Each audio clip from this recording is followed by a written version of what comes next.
Monique Johnson wiped the sweat from her brow as she locked the back door of the grocery store. The late afternoon sun still beat down on the sidewalk, making the pavement shimmer. She had just finished her shift stocking shelves and ringing up customers. Her body ached, but she was used to the tired feeling. After all, being a single mom of two meant she worked long hours so her children could have the things they needed. Monique slipped on her worn sneakers and adjusted the strap of her canvas tote bag. Inside, she had notebooks for her night classes, snacks for her children, and an extra pair of socks, just in case. She glanced at her phone. It read 6:15 p.m. Her son Malik would be waiting for her at home. Daughter Tasha would need help with homework. The familiar pang of worry tugged at her chest. Would she make it back in time? Could she calm their excitement when she walked through the door? Still, Monique loved her routine. She loved being there for her kids. She loved the way Tasha's eyes lit up when she described a science experiment, or how Malik beamed when he got a good grade. She loved being their mom, so the tiredness and the worry felt worth it. She stepped onto the street and started her walk home. The neighborhood was quiet this time of day. Most people were indoors, cooking dinner or relaxing. In front of the TV, the houses stood close together, small front porches dripping with potted plants and bright flowers. A few children raced down the block on bikes, laughing as their parents called from front doors. Monique waved at Mrs. Lee, who sat on her porch rocking chair, knitting a scarf. A soft breeze rustled the leaves overhead. As she approached the corner, Monique noticed an elderly man sitting on a bench near the park entrance. He wore a faded baseball cap, a cardigan sweater that looked once white, but now had yellowed spots, slacks that looked tidy but dusty at the cuffs. He held a folded piece of paper in one hand and stared at it as if trying to make sense of strange symbols. Monique slowed her steps. Something about him made her heart beat faster. He looked lost. He looked scared. She imagined how awful it must feel to be old and confused on a street full of strangers. She paused a few feet away, then took a deep breath. "Excuse me, sir," she said softly. The man looked up slowly, his eyes wide with surprise, whose voice came out shaky. "Oh, hello." He lowered the paper. "I don't know where I am." Monique knelt down on the sidewalk, so she would be closer to his level, but not towering over him. She smiled gently. "That's okay. Can you tell me your name?" He nodded, his mouth tight. "Charles Reynolds," he said. "But I can't remember how I got here or where I live." Her heart sank. She thought of her own mother, who had passed away a few years ago, and how Monique had stayed by her side when she was weak and forgetful. She understood the fear in Mr. Reynolds' eyes. "My name is Monique Johnson," she said. "I'm a few blocks from home. If you like, I can help you get back where you need to be." He studied her face for a moment. Then his shoulders slumped. I don't have much money," he said quietly. "My phone died hours ago. I tried to call my daughter, but the battery went dead." Monique reached into her tote bag and pulled out a small power bank. Her heart raced. She hadn't meant to bring that extra, but she had worried once that her phone might die in an emergency. "Here," she said, offering it. "You can use this to charge your phone," he hesitated, but then accepted it gratefully. She plugged his phone in and watched as the little battery icon flickered to life. He let out a sigh. He said, voice thick, "I'm sorry to trouble you." "You're not troubling me," Monique said. "I'll wait until it's got enough power. In the meantime, why don't you tell me anything you remember? Maybe a street name or a landmark?" He pressed his lips together, thinking. "I remember a big white house on a hill, a gate with 2 stone lions." He looked down at the charging phone, "But I can't remember the street name." Monique nodded. She stood up and scanned the sky. The sun was sinking low, turning the clouds pink and orange. A few other people passed by, walking dogs or heading home. No one else stopped to help. She felt a surge of pride that she had. Mr. Reynolds stood slowly with her help, leaning on. A wooden cane carved with intricate patterns. "I try not to bother strangers," he said, his voice small. "Oh, it's no bother," Monique assured him. "Let's walk and see." She offered him her arm. He took it gratefully, and together they walked down the sidewalk. She pointed out nearby streets and asked if any name sounded familiar. Each block she counted in her head, thinking of how far home was from here. She promised herself she'd make it back in time. Mr. Reynolds glanced at her from time to time. "You have a kind face," he said. "Thank you, Monique." She smiled and squeezed his arm gently. "You're welcome." As they walked, Monique thought about her own life. She walked this same route every day, but she never stopped to notice the names of the streets or the houses. They passed a small church with a worn sign that said St. Mark's. They passed a bakery with empty display, cases already closed for the night. They passed a school where the windows reflected the last rays of sun. She tried to see what Mr. Reynolds saw: a big white house, a gate with 2 stone lions. Finally, they reached a leafy lane that climbed uphill. On either side were tall hedges that hid the houses behind them. Monique guessed this must be a more expensive part of town. She felt a flicker of unease. What if she was walking him someplace? She shouldn't, but Mr. Reynolds seemed sure. He halted in front of a tall iron gate. At each end stood a stone lion, their mouths open in fierce roars frozen in stone. "There," he said, voice shaking. "That's it." Monique breathed a small sigh of relief. "Good. Let's get you inside." He led her up a brick path and pressed a small button on the gate's control panel. The gate swung open silently. Inside, the driveway curled around a fountain shaped like a pair of cherubs dancing. The house itself loomed large at the top of the hill. It had tall windows, ornate columns, and balconies with wrought iron railings. Everything looked so pristine, so expensive, that Monique felt small and out of place. She wasn't used to this world. Her life was about paying rent, cooking simple meals, and studying late into the night for exams. Mr. Reynolds looked back at her with a kind smile. "I live here," he said softly, "and I want to thank you." Monique shook her head. "I'm happy you're safe. That's all that matters." He placed a hand over his heart. "Please," he said, "at least come inside for some water. You must be thirsty." Monique hesitated. She thought of her kids waiting at home, of the leftover spaghetti cooling in the pot. But she also felt she owed him this small courtesy he had trusted her with. His safety. "Okay," she said finally. "Just a glass of water." He held the gate for her, and she walked up the stone steps to the front door. Inside was a grand foyer with marble floors and a chandelier that sparkled like a cluster of diamonds. Monique's eyes widened, but she forced herself to stay calm. Mr. Reynolds led her down a hallway to a bright kitchen with stainless steel appliances and a large island. He poured water into 2 crystal glasses and handed one to her. "Thank you," she said, taking a sip. The water was cold and pure, and she felt the coolness bring her heart rate down. "This is very kind of you." He nodded, then leaned on his cane. "I apologize for my confusion. I have a mild form of dementia. Sometimes I wander without knowing where I am. My daughter is away on business, and she asked me not to go outside alone. But I thought I'd be careful. See where that got me." Monique's heart ached. "I'm sorry," she said. "That must be so scary." He looked at her with tired eyes. "It is. Thank you for helping me." She set down her glass. "I'm glad I was here. Now, I should probably get back to my family." He smiled warmly. "Of course. Take your time." He rose unsteadily and walked toward the door with her. "I won't forget what you did tonight, Monique." She shook her head.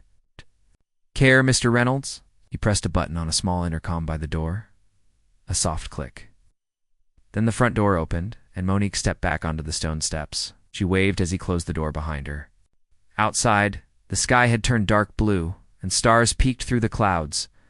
Monique breathed in the cool air, her heart full. She felt proud that she could help someone in need. She also felt a quiet joy at knowing somewhere inside that great big house Mr. Reynolds was safe because of her.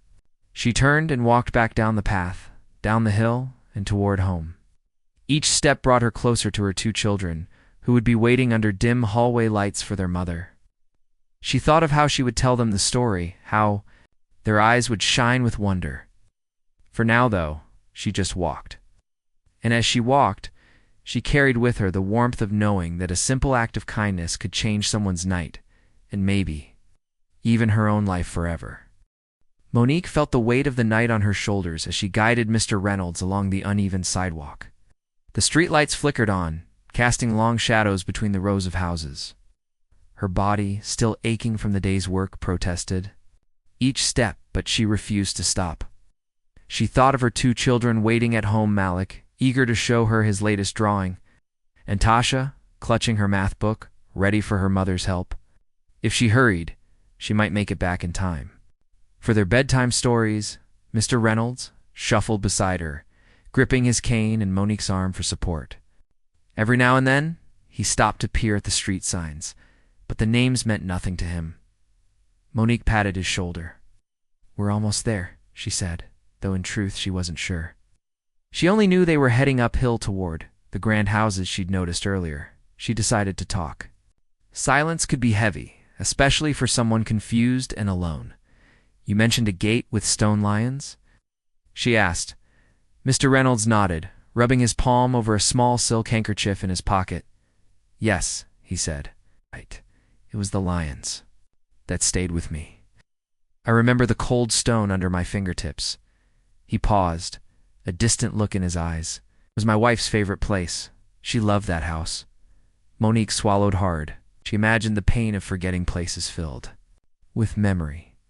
She had lost her own mother to illness 2 years ago, and sometimes she still felt her arms reaching out in the dark. "She must have been someone very special," Monique said gently. Mr. Reynolds' eyes shone. "She was. We celebrated our 50th anniversary there?" They came to a stretch of quiet road where the streetlights were few and far between. The pavement was cracked and weeds peeked through. Monique frowned. She checked her phone for the time already past 7. How far was it? She tried to remember the route back to her home where her kids' laughter would fill the rooms. But she set aside her own worries to focus on Mr. Reynolds. A sudden rustle came from a nearby bush, and Monique jumped. A stray cat slunk across the road, its eyes glowing in the dark. She laughed softly. "Just a cat, Mr. Reynolds." The old man gave a small smile. "My mother used to tell me not to be afraid of small things in the dark." They turned the corner onto the lane she had guessed led to the grand homes. Sure enough, tall wrought iron gates rose on either side, and at the base of each gate squatted a fierce stone lion, its eyes carved in sharp detail. The lion seemed to watch every passing car. Mr. Reynolds' pace quickened, his cane tapping the pavement more urgently. Monique caught up with him. "This is it, I'm sure," she said. He nodded and reached out to touch the lion's paw. His hand trembled with emotion. "I remember now," he whispered. "I remember everything." She pressed the button on the gate's control panel. The metal rose smoothly, revealing a long cobblestone driveway lined with tall hedges. A soft breeze rustled the leaves above. As the gate slid closed behind them, Monique felt she had entered another world, a world far from her own, with its polished floors, perfect lawns, and secret passages. She followed Mr. Reynolds up the driveway, past the circle fountain where water sparkled under the moonlight. The cherubs carved atop the fountain seemed almost playful in the dim light.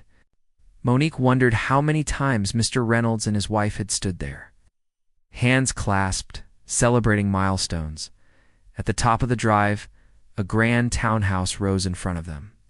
The front door stood tall, its wood polished to a deep brown shine. Monique felt a flutter of nerves. She thought of her duplex apartment, where the walls were thin and the floors creaked. Here, everything felt secure, silent, luxurious. She reminded herself she was here for one reason: to help this kind old man find his way. Mr. Reynolds pushed the doorbell. A chime echoed inside, and footsteps approached. The door swung open to reveal a young woman in her early 30s. Wore a neat blazer and carried a tablet. Her eyes widened when she saw Monique and the older man. She gasped, then knelt beside her father. "Dad, you scared me," she said, wrapping him in a soft embrace. Monique stepped back respectfully. The woman looked at her with gratitude shining in her eyes. "Thank you," she said, voice trembling. "I'm Rachel, his daughter." Mr. Reynolds smiled weakly. "Rachel, this is Monique Johnson. She helped me find my way home." Rachel turned to Monique. "I don't know how to thank you enough." Monique shook her head. But you don't? Have to. I just wanted to help him. She glanced at her watch. I should get going, she said softly, but Rachel refused to let her leave so quickly. She ushered Monique inside, insisting she rest for a moment. Monique hesitated. Thoughts of her children tugged at her heart. She pictured Malik curled under his blankets, telling his teddy bear about his day, and Tasha rehearsing her spelling words. She knew they would worry if she was late, yet she felt a gentle pull to stay for just a few minutes to make sure Mr. Reynolds would be fully safe. The house smelled of lavender and warm bread. Soft classical music drifted from another room. Monique stepped in, and Rachel closed the door behind her. The foyer stretched wide, with marble floors that gleamed under the chandelier. A grand staircase curved upward, its banister carved in graceful swirls. Monique's heart pounded.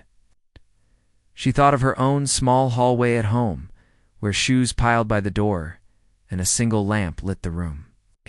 Here, everything felt vast and impressive. Rachel led Monique to a sitting room off the foyer. Plush sofas and deep blue faced, a fireplace with a mantel full of framed photographs. A pair of slippers sat neatly by the hearth. Mr. Reynolds sank onto a cushion, and Rachel poured tea into fine china. Cups. She offered one to Monique. Monique realized her hands were shaking slightly. Perhaps it was exhaustion, or perhaps it was the overwhelming kindness she was receiving in this place so unlike her own. She accepted the cup and lifted it to her lips. The tea was fragrant and sweet, with just a hint of honey. Wait. She closed her eyes and breathed in the warmth. Rachel sat across from her, eyes never leaving Monique's face. I still can't believe this. You didn't even know who he was, and you helped him anyway. Monique smiled politely.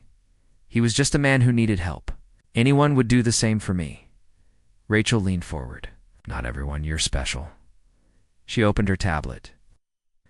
I want you to have dinner with us, please. Monique Hesitated, but only for a moment.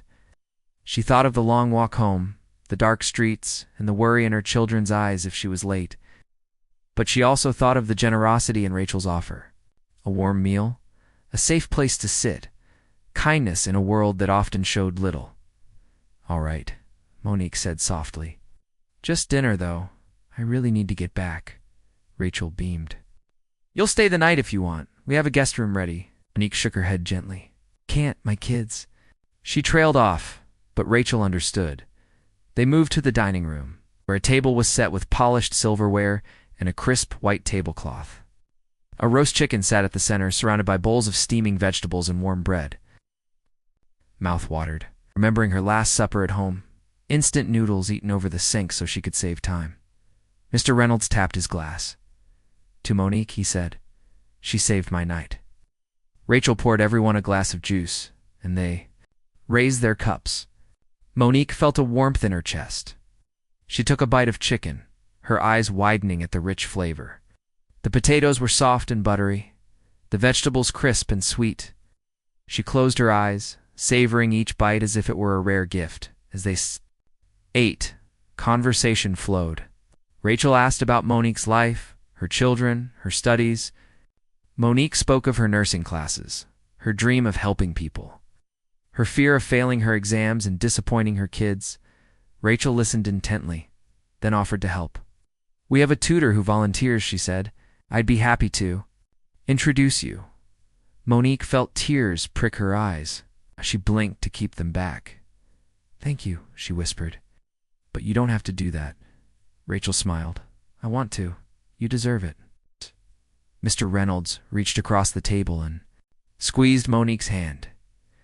You deserve so much more, he said. Monique laughed softly, surprised by how her heart swelled. This kind old man who she had helped was now offering her gifts she had only dreamed of. Dinner ended with a slice of chocolate cake so rich it melted on her tongue. Monique had forgotten how sweet dessert could be. When the plates were cleared, Rachel walked her to the door. Monique picked up her tote bag, now lighter without her notebooks, but fuller with new hope. Rachel pressed a small envelope into her hand. Just to thank you, she said. Open it when you get home. Monique nodded, tucking it into her bag. She stepped out into the night air, the scent of jasmine drifting from the garden. The gate opened silently, and she walked down the driveway, the lights slowly dimming behind her. Her steps felt lighter now, no longer weighed down by exhaustion. Inside that grand house, she had found kindness, understanding, and the promise of help she had never asked for. As she walked back toward her own neighborhood, Monique smiled. Someday soon, she would tell her children this story. They would be proud of their mother who saved a lost old man and who, in turn, was saving herself. And with that thought, she turned the corner, ready to face the rest of the night with a heart full of hope. Monique arrived at the grocery store before dawn the next morning. Her tote bag slung over one shoulder and her sneakers scuffed from last night's walk home. She felt a flutter of nerves in her chest as she approached the front door. Mr. Reynolds' daughter hadn't meant to invite her? What if the envelope had been a mistake? She shook her head, trying to quiet her thoughts. Still, she had tucked the crisp white envelope into her bag the night before, and now it lay against her notebooks like a secret waiting to be opened. Inside, the store was quiet. A single fluorescent light buzzed overhead as Monique turned on the registers and set out the day's specials. She unpacked boxes of cereal, arranged fruits in neat rows, and restocked the coffee station. Each task felt familiar, comforting, like the steady beat of her own heart. She told herself she would wait until her break to open the envelope. That way, if it was awkward or strange, she could toss it aside and focus on work. When the clock ticked past 9, she found a corner behind the deli counter and pulled out the envelope. Her name was written on the front in careful cursive. Inside was a single sheet of thick paper, folded once. She unfolded it gently and read, "Dear Monique, thank you again for helping my father last night. We'd be honored if you would. Join us for a cup of tea this afternoon, so I may express my gratitude properly. No need to bring anything, just yourself. Please arrive at 3 p.m. My address is the same as last night. With warm thanks, Rachel Reynolds." Monique sat for a moment, her breath catching. A cup of tea, nothing to bring. Simple, she thought of her children. Tasha would be at school until 3:30, and Malik would be at his after-school program. Could make it back before dinner. She smiled and folded the note. It felt strange to be invited into such a grand home for something as humble as gratitude, but she decided she would go.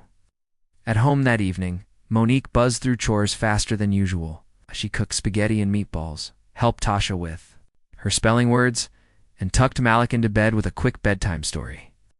When the clock on the hallway wall read 2 p.m. the next day, she kissed their foreheads and slipped out the door, wearing her cleanest jeans and a simple blouse. She stopped at a corner store to buy small pastries and a bottle of water, an unspoken gift for her hosts. The neighborhood looked different in daylight. The iron gates of the Reynolds estate gleamed under the sun, and the hedges that had seemed secretive at night now glowed with fresh green leaves. Monique felt her heart beat faster. She rang the bell, and the door opened after a polite chime. Rachel stood there again, smiling, her blazer sharp and her hair neatly pinned. "Monique, thank you for coming," Rachel said. She stepped aside and led Monique into the foyer. The walls were lined with paintings of landscapes and family portraits. Monique's feet felt soft on the thick carpet as they walked. Through an archway, she saw Mr. Reynolds seated in a bright sunroom, sunlight pouring through tall windows. He rose slowly and extended a hand. "Good afternoon," he said, his voice warm. "Please sit." Monique settled into a cushion on a wicker chair. A low table held a tea set of delicate porcelain cups and a silver teapot. Steam curled from the spout. On a tray beside it lay lemon slices and sugar cubes in little silver tongs. Rachel poured tea and handed Monique a cup. Monique lifted it with both hands, tasting the warmth. It was light and soothing, with a hint of chamomile. They sipped in silence for a moment. Outside, birds chirped in the garden, and a gentle breeze stirred the curtains. Monique felt calm, as though wrapped in a soft blanket. At last, Mr. Reynolds spoke. "I wanted you to know how much your kindness meant to me," he said. "At my age, with my illness, I can feel small pieces of myself slipping away. Last night, I was frightened and alone. You showed me compassion when so many others passed without seeing me." Monique shook her head. I didn't do anything special. I was just doing the right thing. Rachel reached across the table. Monique, what you did was rare. You saw a man in need and you didn't turn away. That matters more than you. No. Monique's throat tightened. She thought of the nights she worked late, the days she studied until her eyes blurred, all for the sake of her children. She thought of the small joys that kept her going, a daughter's hug, a son's proud grin. She had never thought of those moments as special. She had only thought of them as necessary. Rachel poured more tea and asked gently, "How are your classes going?" Monique answered honestly. She told them about the nursing program, the stack of textbooks on her nightstand, and the exhaustion that came from balancing work, school, and motherhood. She admitted her fears that she might fail an exam, that the tuition payments would fall behind, that her children might never have the stability she wished for them. Mr. Reynolds listened intently. When Monique finished, he looked at Rachel, then back at Monique. "I have a foundation," he said quietly. "It helps students like you, people with big hearts and big dreams, but not enough resources. I would like to help you pay for your tuition." Monique felt the teacup slip. In her fingers, she caught it just in time, setting it down with a soft clink. "Mr. Reynolds, I can't accept that." Her voice shook. "I've never taken money from anyone except my family." He leaned forward. "Then let me give it differently. I'll set up a scholarship in your name. You won't have to worry about next semester's fees. I will personally check in on your progress." Tears pricked at Monique's eyes. She swallowed hard. I don't know what to say." "Say yes," said Rachel, her voice gentle. "You deserve this. Help, Monique. You've earned every bit of it." Monique took a deep breath. She looked at Mr. Reynolds' kind face, and she remembered the fear in his eyes when she first found him. She remembered his quiet gratitude as he sipped that glass of water, the relief etched on his face when he saw a safe home. She thought of her own children and how this opportunity could change their lives. "All right," she said softly. "Thank you." Mr. Reynolds smiled, and Rachel clapped her hands softly, as if celebrating a victory. They spent the next hour talking about Monique's dreams, how she wanted to specialize in pediatric nursing so she could help children like her own, how she hoped to open a small clinic in her neighborhood one day, and how she wanted to teach her kids the value of compassion. Before Monique left, Rachel handed her a small folder containing official-looking papers. "This outlines everything," she said. "Take it home and look it over. No rush." Monique nodded, sliding the folder into her tote bag where the first envelope still lay. They walked her to the door. Monique stepped out into the warm afternoon air, her heart pounding with emotion. She felt light, as though she could float down the walkway instead of walk. She climbed into her old sedan, placed the pastries on the passenger seat, and glanced once more at the grand house. As she drove away, she realized something had shifted inside her. A door had opened, not just for her education, but for the possibility of a future she had only dared to dream of. She thought of her children waiting for her at home. She thought of her own strength and the simple kindness that had started it all. When she arrived at her apartment and stepped inside, Malik ran to her with a book clutched in his small hands. Tasha followed, her eyes bright. "Mom!" they both cried. Monique knelt, hugging them fiercely. "I have news," she said, her voice thick with happiness. They gathered around her kitchen table as she poured them juice and handed out the pastries. She pulled out the folder from her bag and set it before them. "Look," she said, "this is for my classes. I have help now." Malik's mouth dropped open. Tasha reached out to touch the folder as though it were a treasure. Malik whispered, "That's amazing." Monique smiled through tears. "It is amazing. But I want you to remember, this happened because I helped someone who needed me. Kindness comes back to us in ways we never expect." She looked at their faces, lit by the soft glow of the kitchen light, and felt a swell of pride. That night, as she tucked them into bed and looked at their peaceful faces, Monique thought of Mr. Reynolds' empty chair in the sunroom and Rachel's encouraging smile. She thought of the grand house and the simple cup of tea that had changed everything. And she knew that her life and her children's lives would never be the same. Kindness had set her on a new path, and she embraced it with an open heart, ready for whatever came next. Monique woke the next morning to the sound of birds chanting outside her window. Sunlight filtered through tattered curtains and danced on the worn carpet of her small living room. She stretched her arms above her head and thought about the envelope. In her bag? Today was the day of the dinner invitation. She felt a flutter of excitement mixed with nerves. What would she wear? What would she say? She had nothing fancy, just simple clothes that she washed and re-wore until they wore thin. Still, she wanted to make a good impression for Mr. Reynolds and his daughter Rachel, who had shown her such kindness. After breakfast, she laid out her cleanest blouse and a pair of jeans free of stains. She brushed her hair until it fell in neat waves around her shoulders. She looked in the mirror and gave herself a small smile. "You can do this," she whispered. She packed a small bag with her purse, her phone, and the envelope Rachel had pressed into her hand. She also tucked in a dish of homemade cornbread, thinking it might be a nice gift from her kitchen. It was the best she could offer. The drive to the Reynolds home felt short and long all at once. The streets were busy with people heading to work or school. Monique clutched the steering wheel and took slow, steady breaths. She arrived at the tall iron gates just before 6. The sun was low in the sky, painting the clouds with pink and gold. She rang the bell, and the gates slid open with a soft hiss. Her heart beat faster as she drove in along the hedged drive. She parked beside a polished black car and stepped out, smoothing her blouse.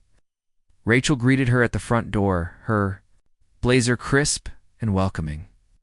"Monique, I'm so glad you're here," Rachel said, her smile warm. She led Monique inside to a private dining room. The walls were painted a soft cream, and a long table stood at the center, set with gleaming silverware and cloth napkins folded like flowers. Candles flickered in crystal holders, and a low chandelier cast a gentle glow. Soft music drifted through hidden speakers. Monique felt a sudden thrill. She had never dined in such an elegant place. Mr. Reynolds stood at the head of the table. His cardigan was neat, and his eyes lit up when he saw Monique. He moved with surprising grace for an older man. "Welcome, Monique," he said, his voice steady and kind. "Please, have a seat." Monique took the chair next to Rachel, her legs slightly shaky. Rachel poured water into a crystal glass and handed it to her.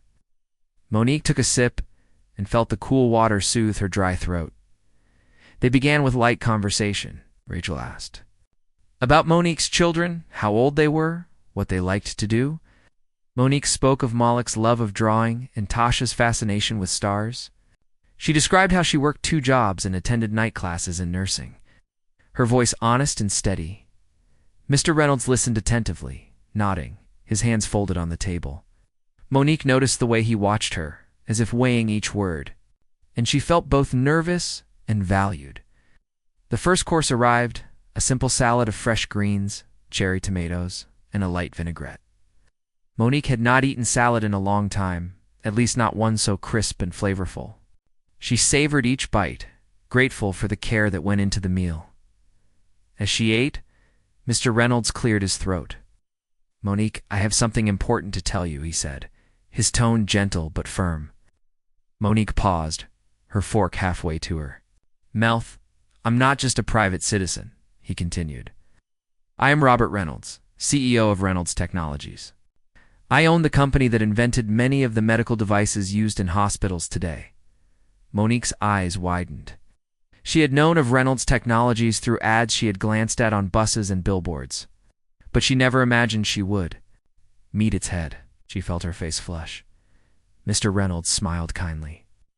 "I meant to tell you earlier, but I wanted to see the real you first. Wanted to know your heart before my name influenced your actions." Monique set her fork down and swallowed. She felt her heart thump in her chest. She thought back to the street where she found him, an old man in a faded sweater, lost and afraid. She remembered the fear in his eyes and the relief when she offered help. She realized how they had both hidden pieces of themselves from each other, and now the truth lay between them like a bridge. The next course arrived, tender pieces of roasted chicken with herbs, accompanied by mashed potatoes and steamed vegetables. Monique tasted the chicken and closed her eyes, savoring the savory blend. She looked at Mr. Reynolds and saw the gratitude in his gaze. She reached out and touched his hand. "You don't have to thank me," she said. "I would have helped anyone." He nodded, his eyes warm. I know, but I want to help you now. Sat back in his chair. You are studying nursing. Our world needs more caring nurses like you. I would like to offer you a full scholarship through the Reynolds Foundation. It will cover your tuition, books, and fees for the rest of your program, Monique felt. Tears prick her eyes. She had spent nights worrying about bills, about failing classes, about disappointing her children. She remembered the stack of bills on her kitchen table and the past due notices she had shoved into a drawer. She wondered if this was a dream. I don't know what to say, she whispered. Rachel reached across the table and squeezed Monique's hand. Just say yes, she said softly. You deserve this. Monique took a deep breath.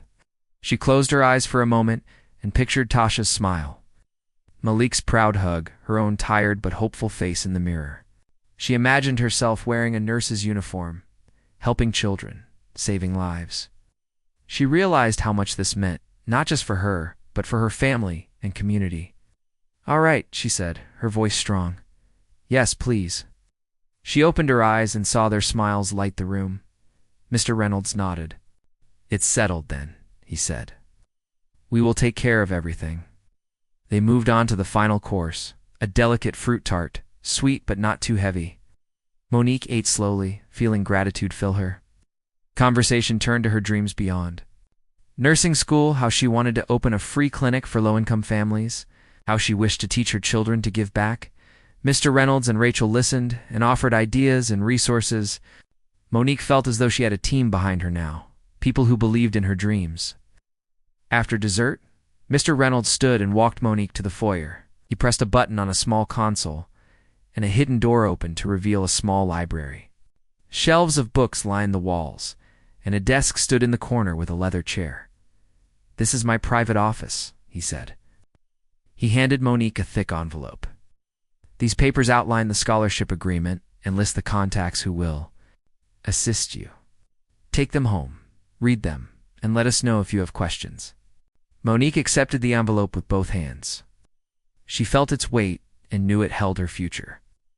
She looked up at Mr. Reynolds. Thank you, she said, her voice clear. Thank you both, from the bottom of my heart. Rachel stepped forward and hugged her. We're proud of you. Monique hugged her back, breathing in the scent of lavender from Rachel's perfume. She felt a warmth spread through her chest as she stepped back. She waved once more and left the estate. The gates Closed behind her, and she walked to her car under the soft glow of the driveway lights. She sat for a moment, her hands still trembling. Then she opened the envelope and peeked inside. She saw official paper, logos, and signatures. She smiled so big that tears rolled down her cheeks. She drove home beneath a sky full of stars, her heart overflowing with hope. She carried with her not just a scholarship, but a promise that kindness can circle back and that dreams can come true when someone believes in you. She thought of her children sleeping in their beds, of the life waiting for her tomorrow, and she knew that this night would shine in her memory forever. Monique awoke before dawn, her mind still buzzing from last night's events. The scholarship papers lay on the kitchen table, a promise shining on each line. She moved quietly, careful not to wake Malik or Tasha through the window. She saw the first pale light of morning creeping across the sky. Today was her first class as a fully funded nursing student. She felt a mix of excitement and nerves. She brewed coffee on the small stove and toasted 2 slices of bread. As the smell of breakfast filled the tiny apartment, she reviewed the schedule Mr. Reynolds' assistant had emailed her. She would attend a seminar on patient communication, then a lab session practicing vital signs. It all sounded so official. Monique closed her eyes for a moment and pictured herself in crisp scrubs, stethoscope around her neck, helping patients feel heard and cared for. By 7:30, the children stirred. Malik rubbed his eyes and yawned while Tasha clung to her teddy. Bear. Mom, Tasha whispered. Are you going away? Monique put down her coffee mug and scooped them both into her arms. I'm going to class, she said gently. I'll be home by lunchtime, and I promise I'll help you with homework later. Malik nodded and offered her a sleepy smile. Their trust warmed her heart. She packed her bag with notebooks, the scholarship folder, and lunch leftovers. outside. The air was cool and fresh. She locked the door and waved to Mrs. Khan across the hall, who was heading to work as a school crossing guard. Monique felt a sense of pride as she walked to the bus stop. For the first time in years, she walked toward her own dreams instead of merely working to pay the bills at the college. She joined other nursing students in the lecture hall. Some wore new scrubs, others carried expensive laptops. Monique felt a twinge of self-consciousness about her second-hand backpack, but she reminded herself that her mind and heart mattered more than any brand name. The professor, a kind woman named Dr. Evans, welcomed them warmly. When she learned that Monique was a scholarship recipient, she nodded approvingly and said she looked forward to seeing her growth. In the seminar, Monique practiced listening with full attention. She and a classmate paired up. One played a patient feeling anxious about surgery, the other a nurse offering comfort. Monique found herself naturally calm and empathetic. She placed her hand over her partner's and asked gentle questions. At the end, the partner smiled and thanked her for making her feel safe. Monique's chest swelled with pride. During the lab, she learned to take blood pressure and check pulses. At first, her hands trembled as she wrapped the cuff and searched for the brachial artery. But with Dr. Evans's patient guidance, she gained confidence. Each beep of the monitor, each steady reading, felt like a small victory. She remembered Mr. Reynolds' words, "Our world needs more caring nurses like you." By midday, she hurried home for lunch. The bus ride felt short, filled with her own thoughts of future patients. She stepped off the bus, walking past familiar storefronts and the park bench where she had met Mr. Reynolds. Now, instead of worry and uncertainty, she felt gratitude and hope. At home, Malik and Tasha sat at the table, drawing quietly. "How was class?" Malik asked, eyes bright. "Amazing," Monique said. She opened her lunch bag and shared her sandwich with them, telling them about the seminar and the lab. Their eyes widened in admiration. After lunch, she returned to campus for an afternoon workshop on community health. The topic excited her. She had long dreamed of starting an after-school program for kids who needed tutoring and hot meals. When the workshop ended, she lingered to speak with the instructor about volunteering opportunities. He gave her contact information for a local youth center and encouraged her to apply. Monique tucked the notes into her folder, feeling a new path unfolding. Later that week, she called the youth center. The director, Ms. Perez, invited her to meet and discuss her ideas. At the meeting, Monique presented a simple plan. Tutors from nursing students could help children with homework, and a small kitchen could prepare nutritious snacks. Ms. Perez nodded approvingly and said she would seek a small grant to cover costs. Monique left the meeting with a spring in her step. She imagined children learning, laughing, and filling their bellies, just as she and her children had done at Mr. Reynolds' dinner table. Meanwhile, Mr. Reynolds kept his promise to check in on her progress. A few days ago, his assistant called to see how classes were going. The personal touch made Monique feel valued, supported by someone she had once guided to safety. Today, she received an email from Rachel, an invitation to a small reception honoring scholarship recipients. Monique hesitated. She worried about what to wear and how to speak among so many people, but then she thought of her children's faces and said yes. On the evening of the reception, Monique dressed in her best outfit, a simple navy dress that had belonged to her mother. She slipped it on and looked in the mirror, tears in her eyes. She felt connected to her mother's strength and love. She braided her hair and added a small necklace. She smiled and told herself she belonged here. At the Reynolds estate, she entered the ballroom for the reception. Soft lights glowed, and a gentle buzz of conversation filled the air. Students, donors, and foundation staff mingled. She recognized Rachel, who waved her over to a group of young women. They introduced themselves: nursing students, teaching students, and social work students. They talked about their dreams and shared laughter. Monique felt a sense of community, part of a larger mission to help others. Mr. Reynolds approached her, his eyes warm. He introduced her to the foundation board and spoke proudly of her achievements. She answered questions about her projects and felt her confidence grow. At one point, someone asked how she managed work, school, and family.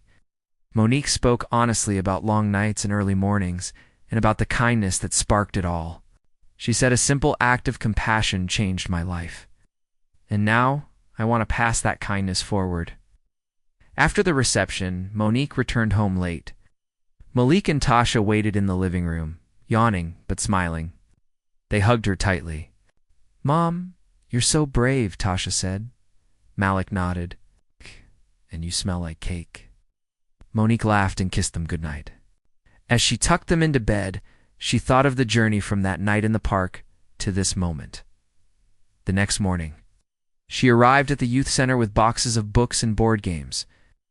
A handful of volunteers from her nursing program greeted her. Together, they arranged the tables and set up a small kitchen area. Children arrived after school, some shy, some bursting with energy. Monique and the volunteers helped with math problems, read stories, and served bowls of vegetable soup and fresh bread. Laughter and learning filled the room. During a quiet moment, a little girl named Amina tugged at Monique's sleeve. "Thank you," she said. "I like it here." Monique knelt, looked into Amina's bright eyes, and said, "I'm happy you're here." In that small exchange, Monique felt her purpose solidify. She was not only a student or a mother. She was a pillar in her community. Weeks turned into months. Monique's grades soared, and she made friends who shared her vision.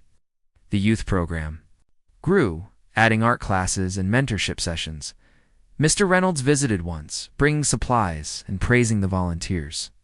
He and Rachel cheered from a distance as Monique balanced her roles with grace. One spring afternoon, Monique stood outside the youth center, watching children leave with backpacks full of books and smiles bright as the sun. She breathed in the fresh air and felt a deep sense of peace.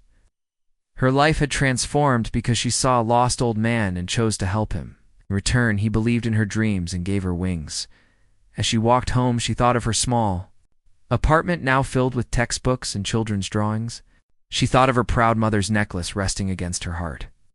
She thought of kindness, the force that had guided her from a lonely sidewalk to a path of purpose. Monique smiled, knowing that her story was only beginning, and that every act of compassion could ripple outward, changing lives in ways she had never imagined.